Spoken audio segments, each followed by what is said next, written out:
When the boys both started going to school, that's when we ran into trouble. The school wasn't prepared to handle two boys who came across as very functional and very verbal and seemed fine, but then had all of these behavioral issues. So they decided that they were going to fix that by restraining and secluding them over and over and over again. It got so bad that they ended up being traumatized by it.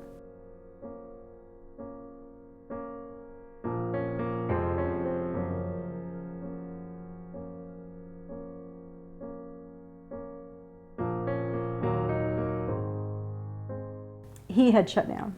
He was done. He pulled within himself. He was no longer really responsive to anybody. He was oppositional, couldn't be in school at all. And I tried homeschooling for 6 months, but that didn't work.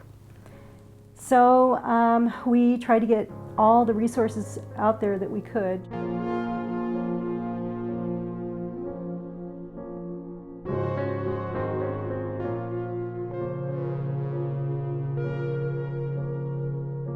They started out with a child who was so afraid and so shut down that no adult could really be around him. He was frightened to death.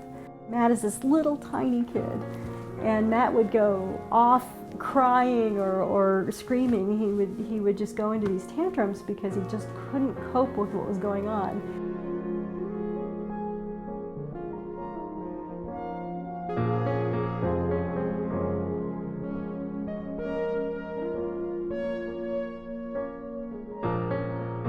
They'd never worked with somebody with autism before. They'd never dealt with somebody who'd been abused in the schools.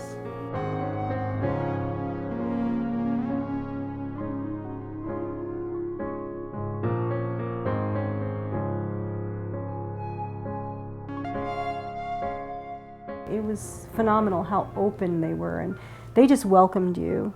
Matt started out being so frightened of everything. He was really unwilling to be around people at all anymore.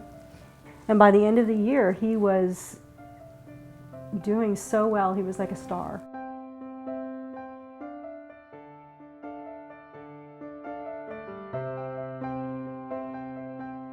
When he left there, they didn't just let go of him. They didn't say, here, you're done, go. They spent a lot of time transitioning him. Anytime Matt had fears or behaviors, they were right there. So they went above and beyond.